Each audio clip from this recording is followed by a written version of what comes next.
What's up, everybody? I'm John Middlekauff. You know what I need you to do. Subscribe to our YouTube channel. We got content for days reacting to every NFL game all the time, every single day. Subscribe, like the videos. Let's go. What is going on, everybody? Hopefully you are having a great morning, afternoon, day, whenever you're listening to this, watching this. And still trying to get over this little head cold flu, whatever the hell I got. Just sat in the steam room in the sauna for about 45 minutes, did some deep thinking, and I thought, you know what? Let's go home, let's fire up the mic, and let's talk a little football. Let's talk a little Jalen Hurts and Travis Kelce, and just some other stuff going on. A lot of people you flew into my DMs were not happy with my younger people about my Kendrick popularity take. So I'll hit on that as well. But we will talk a little football. This will probably be the last podcast of the week. It's been a long season. We've been grinding. A lot of long nights, long days. We basically do a podcast every day, and then if you count Collins as well that we do on Sunday, we're doing 7, 8 podcasts a week. I feel like I'm just kind of fried. Need a couple days to just kind of relax, and we still got a long off season. I mean, we got free agencies right around the corner, the draft, OTAs. I mean, this never ends.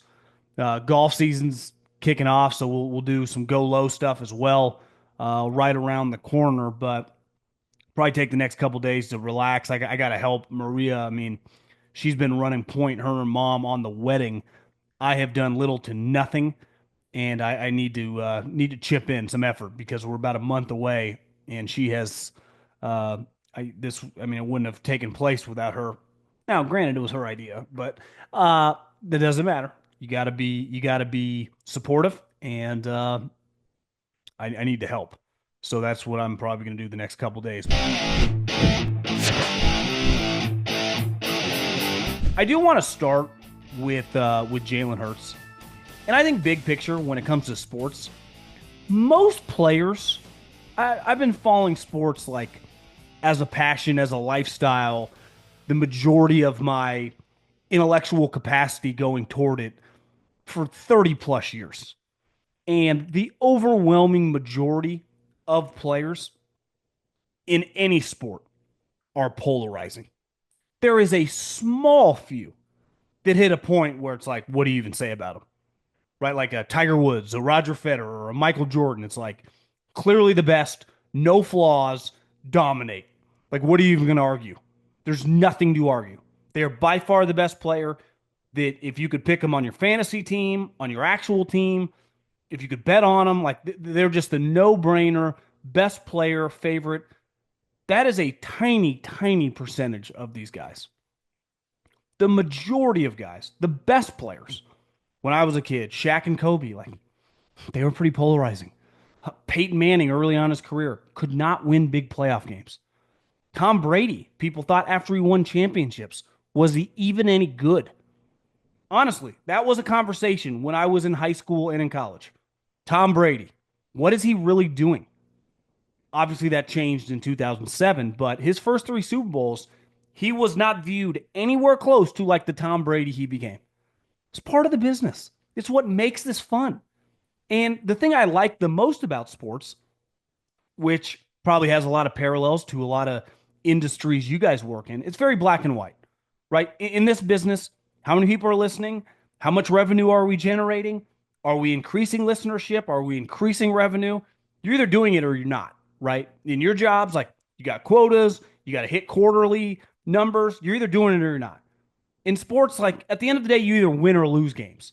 But a huge part during those games is us judging you within the context of the game. And I think Jalen Hurts has been a polarizing player since he was in college. Like Jalen Hurts didn't just come on the scene when Howie drafted him in the second round.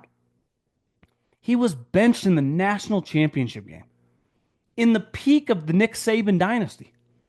And let's face it, that is the last college football dynasty we are ever going to see. NIL will never, and transfer portal will never allow that to happen. So in the peak of the Alabama dynasty, he was benched for another guy who is extremely polarizing in Tua Tagovailoa. And I think the one thing anyone that watched Jalen talk, it is it's very admirable. His resiliency, his focus, how serious of a guy he is. I joke with my buddies on the Eagles, like the two biggest curmudgeons on the team are Fangio and Jalen. They're not smiley, happy-go-lucky individuals. Like they're old school. Now, understandably with Vic, he's 66 years old, but like that's kind of Jalen's the way he conducts himself. And it's why he's talked about it over the years, why he got along with Saban, because they were very similar. And like part of what makes Jalen fascinating is he's never going to throw for 35, 40, 45 touchdowns. That's not going to happen. Like in a short career, like he's not getting to 25 touchdown passes. This year, there were 20 guys in the NFL who threw more touchdown passes. But I dove into some numbers today and I was like, maybe I'm missing the boat on this guy a little bit. Because if you're going to throw 18 touchdown passes in a season, you can play on a team that's super loaded like the Eagles and, you can get by, but that's not ideal. I would say at a minimum, you would like your quarterback to throw mid to high 20s. But the one thing Jalen brings to the table, well, two things. One, as a passer, only three full-time starters average more yards per attempt than Jalen Hurts. So while he's not, Josh Allen or Brett Favre or Aaron Rodgers slinging that pill around, when he does let it rip, he is pushing the ball down the field. And we've given him a lot of credit on that. He is a guy that is a great deep ball thrower, and it shows when they play. And Lamar Jackson, Jared Goff, and Brock Purdy actually are the only three guys in the NFL that average more yards per attempt. And the 49ers, while, they had an awful season, offensively, they were really, really good. They were just bad in the red zone. Obviously, Jared Goff and Lamar dominated. But those offenses push the ball down the field or attempt to. The 49ers are kind of a hybrid. They break a lot of tackles. But like when Jalen makes plays with his arm, he is not dinking and dunking. He will let it rip, and he's accurate when he lets it rip. But the other thing he does that we talk a lot about, they have a play that's unstoppable. It's literally an unstoppable play. It'd be like every time a batter swung, he's going to hit a home run. Or it'd be like anytime Bryson DeChambeau hit a drive, it's going to be right in the middle of the fairway. It'd be like Steph Curry, if he never missed. It's like every time he shoots, he hits a three. You're like, well, how do you stop it? You're like, well, you don't. You just lose. And that's what happens with the tush push. So he accounted for 14 rushing touchdowns. 14. So really, you have to look at him like, Lamar's a better thrower of the ball. And he is a guy that's proven now that he can get 35, 40 touchdown passes in the air. But like, Jalen's going to get you 14 to 16 rushing touchdowns on the ground. Last year was 15 and the year before was 13. If you just polled the average guy, you just walked down the street, even if you went to Philly and said, who had more rushing touchdowns? And I'm not talking about super nerdy guy that's always on, ESPN.com stat sheet. Just the average fan. Hell, you could go to a game and just poll the average fan. Who had more rushing touchdowns this year, Saquon Barkley or Jalen Hurts? I do believe that majority of people would say Saquon Barkley had more rushing touchdowns. Honestly, before I looked, I would have said that. Jalen had more. And it was only like Derrick Henry, Josh Jacobs, Jahmyr Gibbs that had more rushing touchdowns than Jalen Hurts. Jaden Daniels was like, oh, this dynamic. He had 6 rushing touchdowns. So part of what Jalen brings to the table is like his rushing ability and his scoring ability as a goal line running back. He's an outlier player. We just haven't seen anything like this. Because part of like Lamar, it's speed. It's like the elegance in the open field. With Jalen, it's power. We're going to get down. And listen, I don't love the play. Like, I'll be honest. Not because I think they're like fucking anybody by breaking rules. They're not. They're just following the letter of the law and taking advantage of it. And they got a lot of power up there, starting with him. A lot of teams, we saw Josh Allen try to run it. He can't get low enough. So it's an advantage they have. My issue with the play is when they go into the position, it just never fails. And part of sports is like when Steph Curry shoots, I don't know if it's going in or not. I think more often than not it's going to go in, but he misses. Bryson doesn't always hit the fairway. That's part of it. Like when he gets under center and they go to tush push, it's, especially on the goal line, he's scoring a touchdown. But like, I think we need to come to grips with we're evaluating Jalen. Like, is he a top 5, 8 quarterback? Well, in the traditional sense, if you're comparing him to like Peyton Manning and Tom Brady and Aaron Rodgers and Mahomes and Josh Allen, no, he's not going to play like those guys. But when you look at production, the fucking guy is productive, and he's a huge part of their running game. So he gets 14 touchdowns on the ground. You add 13 more with Saquon. If you have 20 plus touchdowns from your running backs, you are in great shape. I mean, great shape. If you get 27 from your top 2 backs, and I'm including Jalen in this, so between Jalen and Saquon, you have a dominant running attack. So to me, the Eagles, like, I just think he's a unique player, and you try to put him in a box, you can't because he's not a player that can be put in a box. And he's just his career has been different. I will say this: you play big in big time moments in sports, it's worth a lot more. It just is. You see it in the NBA all the time. Like a lot of guys can score 40 in a random game in January in Sacramento. No one gives a fuck. A lot of guys hit 4 home runs. I don't want to say a lot, but people have hit 4 home runs in a game or 3 home runs or, thrown 8 scoreless innings. It's cool. It's July. What happens in September or October when everyone's watching? It's harder. And he now has played really, really well in 2 Super Bowls, completely under control. And that's where I think his kind of mantra of like, he's not a super celebratory guy. He's not Mr. Jumping for joy all the time. Neither was Belichick. Neither was Saban.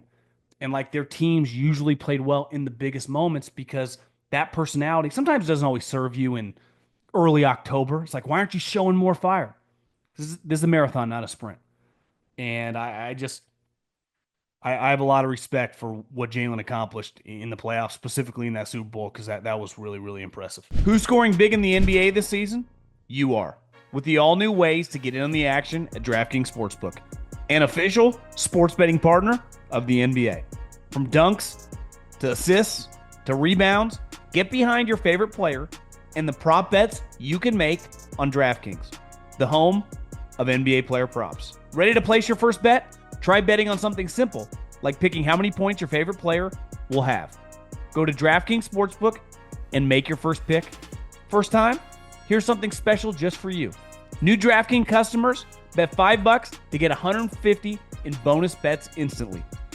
Take it to the rack with DraftKings Sportsbook. Every point counts. Download the DraftKings Sportsbook app and use the code JOHN, that's code JOHN, for new customers to get $150 in bonus bets when you bet just $5.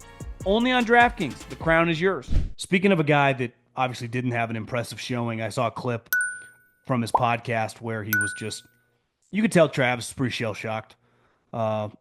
It's one thing to lose Super Bowl. It's another thing to just get curb stomped like they did. Now, I think as a fan, I said this. I do believe it's easier to just get your teeth kicked in, to just the game basically being over in the first quarter. You're like, we're just going to get killed, than it is to lose in like historic fashion, like a Malcolm Butler pick or 28-3 in overtime. Like, I think the level of, it's like getting kicked in the balls over and over, and it just feels like that pain never goes away. Like there's not that much pain because it's over so fast. It's like getting hit by Mike Tyson the first 10 seconds of the boxing match. It's another thing to lose in a 15-round just bloodbath. You're like, God, I couldn't have given it anymore. And I think here's the thing with Kelce. These situations are complicated. And I saw it last year with the Warriors and Klay Thompson. Now, it was different. Like, the Warriors were never going to cut Klay Thompson. They were never going to. He was more than likely he was going to play for someone else eventually. That's not the case with Travis. Travis Kelce is going to retire a Kansas City Chief. If he wants to retire right now or if he wants to retire after next year, it's going to be his choice. the Kansas City Chiefs will not cut Kelce this offseason, though they could for $2 million. And I think if he was any other player not named Mahomes or Chris Jones, he would get cut. But he's an absolute legend. He's one of the most impactful and important players of his generation, not just in the NFL, but for Veach and Andy. He's in a league that is really not full of anyone on scholarship. He kind of is. I also think he's owed close to $18 million next year. And I understand he's made $95 million and he's dating, potentially engaged, maybe ends up getting married to a woman that has an unlimited amount of money. But $18 million is still $18 million. And living a high price lifestyle, I've heard a lot of people talk to like cover sports media about Tom Brady. Like he's not giving up 10 years, $370 million. Do you know how much money that is to work 1 day a week? It's like he has an expensive lifestyle. Rich people like to keep up the rich lifestyle. You need the money to keep coming in. For the first time in my life, I flew first class to New Orleans because we had some like extra credit from Maria, so I combined it. Just I was just going by myself. I was like, damn, this is pretty good living. I've always wondered what it felt like to be the first guy on the plane. Sometimes on Southwest I am, but I had to pay $50 to get like A2 and see everyone walk back, knowing I got a way bigger seat, knowing I'm about to get free cocktails, free food, just taken care of. It's like this is good living. I told Maria when I got back, I'm like, I don't know if I could ever sit back in the normal seats again. I don't know if I could do it. I mean, I'm sitting next to Debo Samuel. I'm sitting next to Paige Sporanic. I'm like, I see the way these people are living. This is good living, but it's expensive. You need money to sit up there. It ain't cheap relative to the other seats. And I just wonder if you're Travis Kelce, like, it's over. He's not nearly the same player. He is, for a guy that is scheduled to make $18 million, if the Chiefs had to re sign him to a 1 year deal, that number would probably be closer to like 2 or 3 or 5, right? I just think, and I know he's going to contemplate it, it's got to be a tough decision because this is not a quarterback where you've made hundreds of millions of dollars. He's trying to, like, he's keeping up with the Joneses now. Look who he's hanging out with. And I think if you're the Chiefs, in a weird way, they will never say this publicly. And these are the type of conversations that Veach and Andy only have with themselves. They're hoping he retires. They want this to be over because it's very difficult to get rid of aging superstars and aging superstars who have led you and the organization to the highest of highs. I mean, there is a chance, and that's the great unknown about the reality television show that is football. Chiefs might never make it to another Super Bowl again. So the greatest era of Kansas City football might have just happened, right? We could have just witnessed it. 5 Super Bowls in 6 years. Honestly, it's hard to get any better than that in any era. 5 Super Bowls in 6 years and win 3 of them. That's fucking as good as it gets. I mean, that's a legendary run. And it's hard to pivot off those guys. So when you're their situation, I think they're praying that whenever he makes his decision, and they're going to need to know before free agency, before the draft, hopefully, in the next couple weeks. But I'm out. And I think the thing is, his downfall as a player right now is he can't move nearly as quickly as he used to. He used to be just such a great athlete. And part of getting older in the sport, at running back, at wide receiver, at tight end, at DB, is when your speed goes. If you were once a 4.5 guy and you become a 4.8 guy, it is glaring. And I'll never forget that big play that he had against the Texans where he made a guy miss in space and he took it like 50, 60 yards. I was like, he's way slower than he used to be. He's still a great player because his instincts and ability to catch the ball and get open, but he used to be a unstoppable playmaker because he was so much faster than every tight end. We have seen a small percentage of tight ends over the course of the last couple decades that could really run. Listen, I mean, this guy's a murderer, but Aaron Hernandez was faster than everybody else. He played tight end, but he ran like a wide receiver. One of the things that makes George Kittle such a dominant player is he is a physical player like a Rob Gronkowski. Like he likes hitting and he likes blocking, but he can run like a wide receiver. So you get him in the open field, he can fly. And that was Travis for the majority of his career. And part of getting 34, 35, 36 is it just goes away.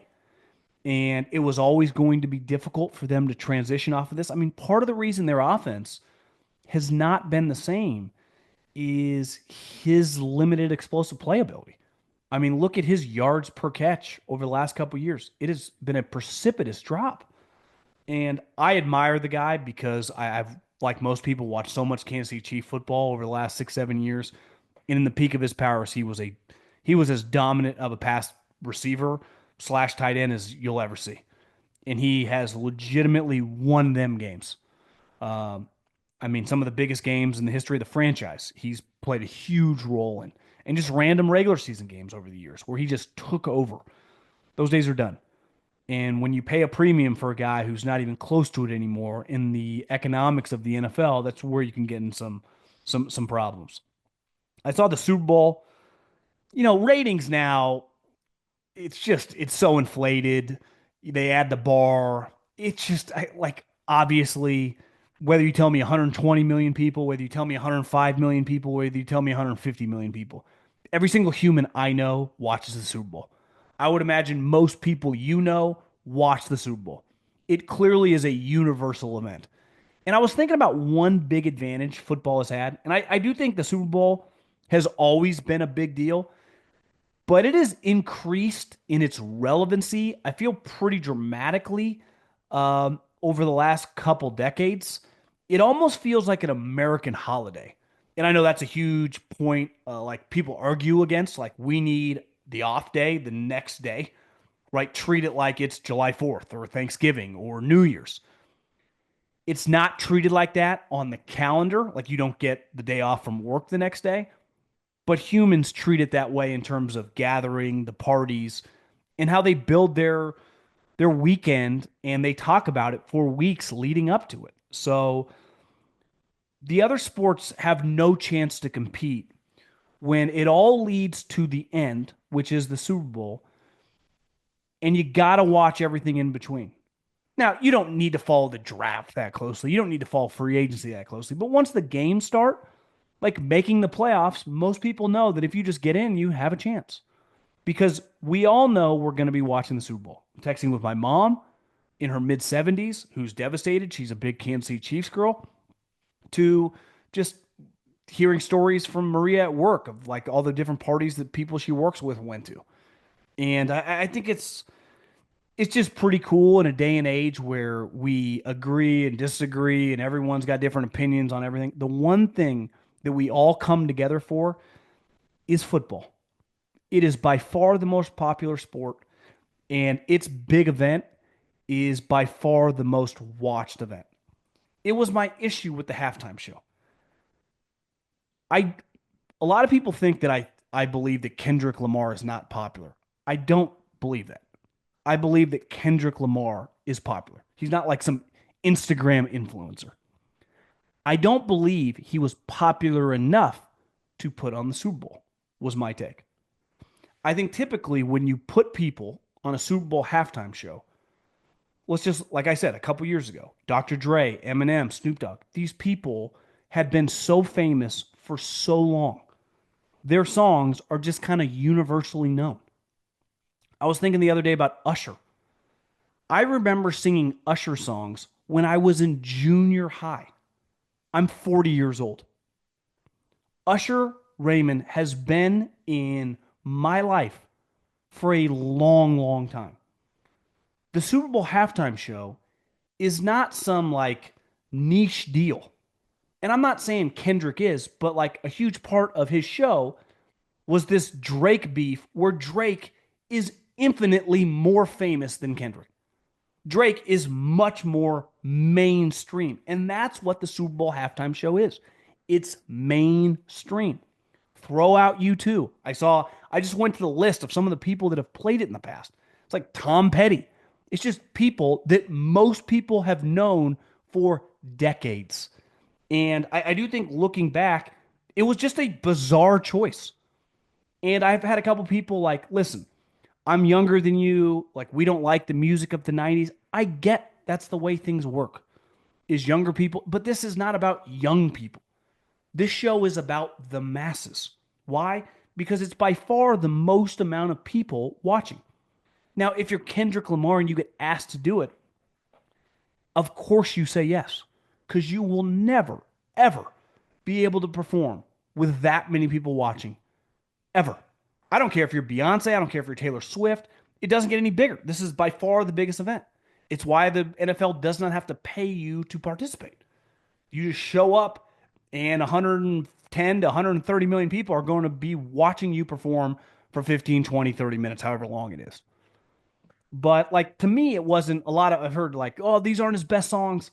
I'm not a. It's not like I'm.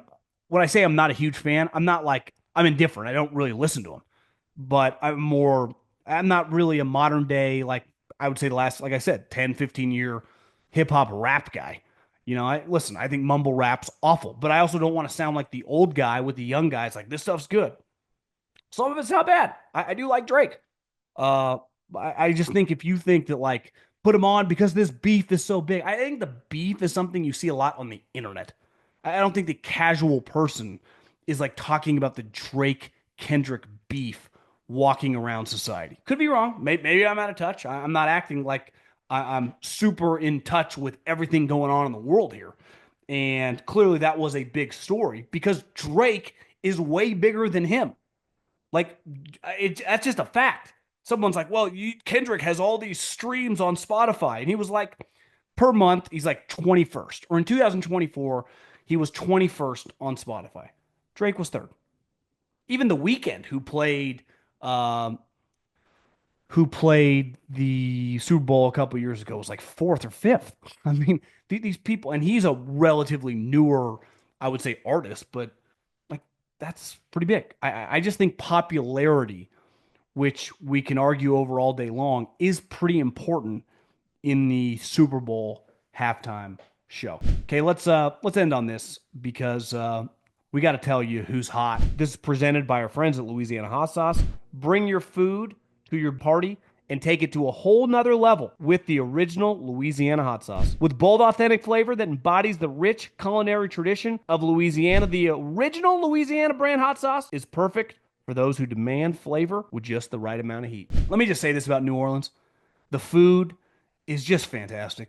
It's elite. I probably gained like 5 pounds in 48 hours because the gumbo, the jambalaya, the beignets, everyone's got that Louisiana hot sauce. We met them all at the volume party. It is just fantastic. I mean, they are eating well in Louisiana. But I mentioned this yesterday on the podcast.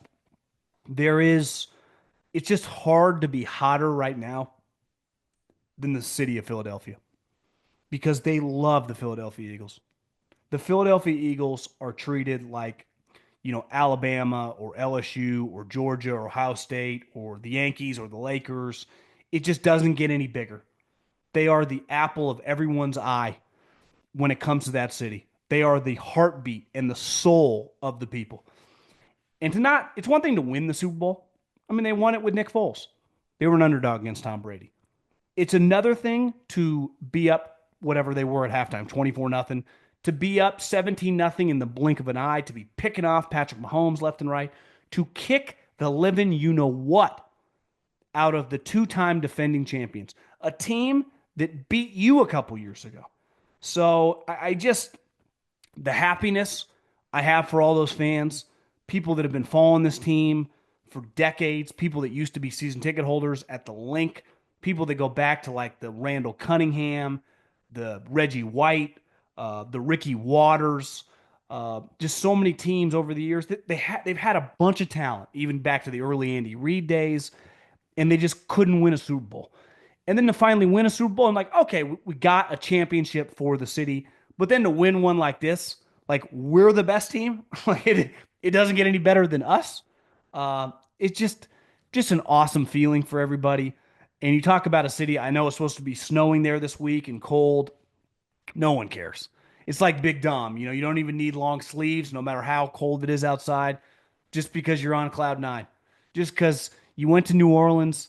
The Eagles fans bought those tickets, and congratulations. So, very, very, very excited for all the Eagles fans because they're just they're in it through the good times and the bad. They love their football team, and Louisiana hot sauce is like you guys going to stay hot and it's perfect pick to match your game day eats.